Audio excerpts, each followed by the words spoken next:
잠언 10장 17절부터 32절 우리 함께 한 목소리로 봉독하겠습니다. 시작. 훈계를 지키는 자는 생명길로 행하여도 징계를 버리는 자는 그릇 가느니라. 미움을 감추는 자는 거짓된 입술을 가진 자요 중상하는 자는 미련한 자이니라. 말이 많으면 허물을 면하기 어려우나 그 입술을 제어하는 자는 지혜가 있느니라. 의인의 혀는 순과 같거니와 악인의 마음은 가치가 적으니라. 의인의 입술은 여러 사람을 교육하나 미련한 자는 지식이 없어 죽이느니라. 여호와께서 주시는 복은 사람을 부하게 하고 근심을 겸하여 주지 아니하시느니라. 미련한 자는 행악으로 낙을 삼는 것 같이 명철한 자는 지혜로 낙을 삼느니라. 악인에게는 그의 두려워하는 것이 임하거니와 의인은 그 원하는 것이 이루어지느니라. 회오리바람이 지나가면 악인은 없어져도 의인은 영원한 기초 같으니라. 여호와를 경외하면 장수하는 고 눈의 연기 같으니라. 여호와를 경외하면 장수하느니라. 그러나 악인의 수명은 짧아지느니라. 의인의 소망은 즐거움을 이루어도 악인의 소망은 끊어지느니라. 여호와의 도가 정직한 자에게는 산성이요 행악하는 자에게는 멸망이니라. 의인은 영영이 이동되지 아니하여도 악인은 땅에 거하지 못하게 되느니라. 의인의 입은 지혜를 내어도 배역한 혀는 배임을 당할 것이니라. 의인의 입술은 기쁘게 할 것을 알거늘 악인의 입은 패역을 말하느니라. 아멘. 할렐루야. 이 잠언 말씀은 우리를 생명길로 이끄는 말씀입니다. 단순히 우리가 이 세상에서 이렇게 사는 것이 잘 사는 것입니다 라면서 지혜의 말씀을 주는 것 이상이라는 것이죠. 생명길로 들어가게 되어지면은 이 세상에서 단순히 잘 살고 사람들에게 인정받는 정도가 아니라 하나님께 복을 받고 행복한 인생이 되어지기 때문입니다. 생명길로 걸어가게 되어지면은 성령과 함께 동행하는 삶을 살게 됩니다. 성령 충만은 주님을 가까이 하면서 옵니다. 여러분, 그래서 기도함으로 성령 충만 받으시고 말씀 사모하고 말씀을 가까이 함으로 늘 은혜 충만하시기를 주의 이름으로 축원합니다. 하지만 하나님을 가까이 함과 동시에 더불어 무엇이 우리를 생명길로 성령 충만의 길로 인도하느냐? 바로 하나님 앞에서 내가 어떤 삶을 사느냐예요. 아멘. 그러니까 내가 하나님 앞에 기도만 한다고 해서 성령 충만함이 나의 삶 가운데 왕성해지는 것이 아니라 또한 내가 이 세상을 살면서 하나님 앞에 어떠한 모습으로 어떠한 삶을 살아가느냐, 이것이 우리를 하여금 생명길로 인도하는 중요한 교훈이 되어집니다. 그래서 우리가 17절을 보면은 잠언의 그 역할이죠. 우리 함께 읽어봅니다.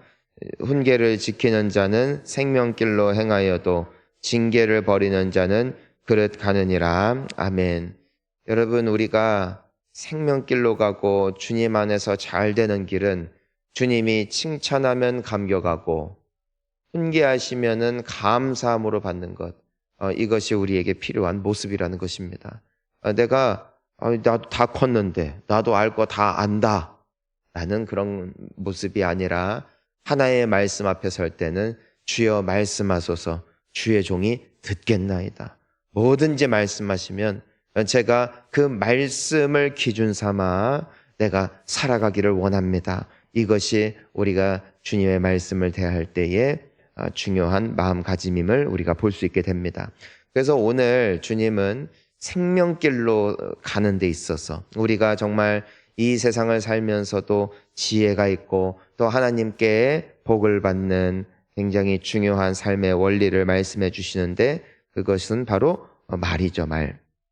자, 우리 함께 18절 말씀을 읽어보겠습니다. 미움을 감추는 자는 미련한 자이니라. 다시 19절. 말이 많으면 허물을 면하기 어려우나 그 입술을 제어한 자는 지혜가 있느니라. 자, 우리가 보니까 이 거짓 거짓된 입술. 18절을 보니까 무엇이라고 되어 있냐면 미움을 감추는 자다. 그러니까 오늘 이것을 보면은 내가 이 사람을 향한 미워하는 마음은 있는데 성경에서는 말 조심하라 하니까 마음에도 없는 말을 하는 경우, 이것을 성경은 또 뭐라고 말하는 것이에요? 거짓된 입술이다. 아니, 말은 이쁘게 해라. 내 속은 그렇지 않을 때 하나님은 그 말이 진실된 입술이 아니고 그 입술에 사용되어지는 것이 결과적으로 나의 영혼과 삶을 무너뜨리게 된다. 거짓된 인생이 되게 한다. 지금 이 말씀을 하고 있는 거예요. 여기서 우리가 하나님이 말씀하시는 이 언어의 습관은 결국 무엇과 연결이 되어 있는 것입니까? 나의 마음과 연결되어 있다는 것이에요. 결국에는 마음에 없는 것을 말하면 거짓된 자고, 그렇죠? 그리고 마음에 있다고 해서 막말하면은 그거는 악한 입술이 되는 것입니다. 결국 성경은 우리에게 끊임없이 강조하는 말씀이 무엇이에요?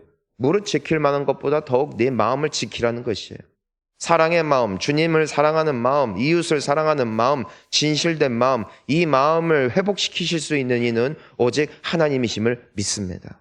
그러니까 우리가 기도하고 성령 충만함을 위해서 고군분투해야 되는 이유가 어디 있냐면은 무엇을 지키기 위함이다? 내 마음을 지키기 위함이에요. 여러분, 내가 아무리 미워하는 마음이 있고 절망하는 마음이 있고 실족하는 마음이 있다 할지라도 내가 주님의 이름을 부르면서 그분 앞에 간절히 기도하는 그때에 우리 가운데는 무슨 일이 일어납니까? 내 마음이 정돈되더라는 것이에요. 차분해지고 생각이 맑아지고, 아멘. 내가 정말 사랑을 다시 할 수 있을 만한 용기를 주시고 힘을 주시고 때에 따라 내가 적절하게 조치할 만한 지혜를 주시니까 기도하는 자는 승리하는 줄 믿습니다. 기도하는 자의 마음은 주님 안에서 복된 거예요. 그러니까 우리가 예배에 오는 게 중요하죠. 그렇죠? 기도하는 것도 중요하죠. 하지만 구약에서 우리가 이 이스라엘 사람들을 통해서 하나님의 책망을 통해서 우리가에게 하나님이 주시는 교훈이 뭐예요? 너희들 몸은 여기 있고 말은 하나님 사랑한다고 하지만 너희들의 마음은 나에게서 멀도다 아닙니까? 그러니까 예배 나오는 것 중요하다 이거예요. 근데 하나님은 또한 무엇을 중요히 여기신다? 마음을 중요히 여기신다. 이것은 우리의 언어에서도 같다는 것이에요. 마음과 행동, 마음과 언어는 하나일진데 결국 마음이 복돼야 언어도 내가 어떤 말을 쓰든 간에 그것이 복이 되어지고 진실된 말이 되어지고 그것이 나의 영혼을 살리는 축복의 도구가 됨을 우리에게 말씀하고 있다는 것입니다. 마음과 행실은 하나입니다. 행실만 바꾼다고 마음이 바뀌는 것이 아니라 마음과 행실은 함께 가는 것이다. 그러니까 나의 마음이 중요해요. 마음. 여러분, 사랑하는 사람에게 사랑한다고 표현하는 것은 너무나도 즐겁고 쉬운 것이에요. 근데 미워하는 사람에게 억지로 사랑합니다. 그것도 복된 거예요. 여러분, 신기한 게요. 내 마음이 사랑하는 마음이 없다 하여 사랑을 표현하지 않으면 그것도 문제가 됩니다. 그러니까 이것은 연결되어 있어요. 자, 행동을 하면은 마음도 따라오고 또 마음이 있으면 행동이 따라오고. 자, 우리가 보면은 제자 훈련 중에 중요한 훈련 중에 하나가 뭐냐면은 생활 숙제입니다. 생활 숙제. 그게 뭐냐면은 가령 예를 들어서 부부가 평소에 대면해요. 뭐 그냥 아주 이미 싸늘하게 식었어요. 근데 생활 숙제는 뭐라고 되어 있냐면은 가령 예를 들어서 꽃을 사가지고 편지를 써서 배우자에게 줘라. 그럼 얼마나 이를 악물고 하겠어요? 보통 이를 악물고 합니다. 그래가지고 막 쓰기 싫은데 일단은 이거 훈련을 받아야 되니까 아주 그냥 그 분노를 담아서 하지만 아주 최대한 아주 사랑의 표현을 담아가지고선 배우자에게 선물을 주는 거예요. 그러면 주면서도 막 자존심이 상하고 막 옛날에 나한테 잘못했던 것들이 막 생각이 나고 그렇죠? 그런데 하면은 이상하게도 야릇해요. 그리고 막 어떤 숙제는 그 배우자에게 아주 그냥 최선을 다해서 그 밖에 나가서 사 먹지 말고 진수성찬을 차려다가 같이 아주 근사하게 아주 식사를 한번 해봐라. 이런 숙제도 있고 여러 가지 숙제가 있어요. 그래가지고 셋째 생긴 집안들이 있어요. 그러니까 이게 무슨 의미냐면은 마음을 따르는 것도 중요하지만 행동도 중요하다는 것입니다. 이상하게도요, 내가 똑같은 마음이라도요, 어거지로라도 내가 주님, 난 정말 주님을 사랑합니다, 쇼라도 해보는 거예요. 그럼 놀라운 것은 그 마음에 새로운 일이 생깁니다. 왜 그러냐면은 우리의 언어는요, 어떤 능력이냐면 단순히 대화하는 수단이 아니라 하나님께서 인간에게만 하나님의 형상을 닮은 그 언어의 능력을 주시지 않았습니까? 근데 하나님의 언어의 능력은 무엇이냐면은 창조의 능력이더라는 것이에요. 빛이 있으라 하니까 빛이 있었어요. 생육하고 번성해라, 땅에 충만하라. 하나님의 말씀에는 축복의 능력도 있지만 왜 축복하시느냐? 그분의 입술에는 무엇이 있기 때문에, 권세가 있기 때문에, 능력이 있기 때문에. 그러니까 예수님께서도 귀신을 향하여 내가 명하노니 떠나가라 하니까 귀신이 떠나가고, 내가 원하노니 나음을 입을지어다, 그러니까 나음을 입었고, 예수님께서 던지시는 그 모든 선포 가운데는 무엇이 있었다는 것이에요? 창조의 능력이 있었다, 언어의 능력이 있었다라는 것입니다. 여러분, 우리의 입술에는 무엇이 있다? 동일한 하나님이 주신 권세가 있다는 것입니다. 그러니까 입술에는 권세가 있다는 것이에요. 그래서 하나님께서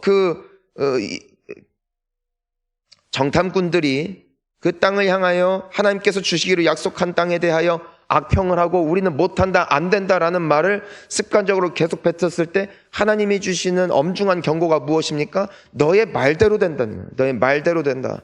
안 된다고 계속 말하면 정말 안 됩니다. 저는 안 될 거야, 안 될 거야, 내 인생은 망할 거야 하면서 잘 되는 분들을 본 적이 없어요. 근데 우리는 보통 우리의 입에 무엇을 담는다? 그 파괴적인 언어를 담는다는 것이에요.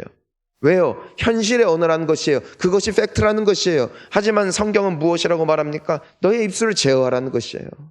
너의 입술에는 능력이 있다라는 것이에요. 그러니까 하나님은 우리에게 무엇만 하라고 하시냐면 축복하라, 높여라, 희망을 노래하고 믿음을 선포하고, 아멘. 그리고 오늘 이 잠언 말씀에서도 무엇이든지 말을 할 때에 조심하고 살리는 말, 세우는 말, 그리고 희망의 말을 내 입술에 담는 것, 이것은 단순히 나의 언어의 습관을 바꾸는 정도에서 그치는 것이 아니라 하나님의 약속을 믿고 나아가는, 생명을 살아가는 인생들인 줄 믿으시기를 바랍니다. 그러니까 우리 따라하겠습니다. 나의 입술에는 생명이 있습니다. 이것을 절대로 잊지 마시고, 내 입술에는 능력이 있음을 믿으시고, 여러분들이 살기를 원하는, 여러분들이 되어지기를 원하는 그 언어를 입술에 담으시기를 바랍니다. 그래서 우리는 습관적으로 축복하는 거예요. 자, 우리 서로에게 보통 새벽에는 서로 인사하는 게 아니에요. 새벽에는 잘 가꾸지 못했기 때문에. 하지만 우리가 서로 축복하는 것이에요. 당신을 축복합니다. 우리 함께 인사하는 거예요. 자, 또 서로 인사하세요. 당신을 축복합니다. 당신을 축복합니다. 예, 또 우리 서로 인사하는 건 당신 같은 사람이 없습니다. 참 귀하십니다. 또 서로 인사하시고, 우리 주님이 약속하셨잖아요. 너를 축복하는 자에게 내가 복을 내릴 것이다. 여러분, 그래서요, 내 마음이 또한 언어를 담지만 내 언어가 또한 나의 심령을 바꾸고 나의 삶을 바꾸는 능력이 되어지는 것. 그러니까 이건 같이 가는 거예요. 같이 가는. 사랑하는 성도님 여러분, 오늘 하루 여러분들의 입술이 복되기를 원합니다. 하지만 저는 더 나아가 여러분들 축복합니다. 여러분들 마음이 복되시기를 축원합니다. 입술로 여러분들의 영혼을 복되게 하지만 또한 주님 앞에 오늘 이 새벽에도 간절히 기도하는 가운데 주의 성령이 여러분들의 심령 가운데 우리의 심령을 깨끗하게 씻어주시고, 우리 주님을 닮은 마음, 밝은 빛의 마음, 생명의 마음을 품어 정말 우리가 오늘 하는 이 우리의 입에 담는 모든 언어가 주 앞에서 복되고 진실될 뿐 아니라 또한 주님 앞에 영광이 되어지고 많은 사람들을 살리는 오늘의 복된 하루 되실 수 있기를 주의 이름으로 축원합니다. 우리 이 시간 함께 기도하시겠습니다.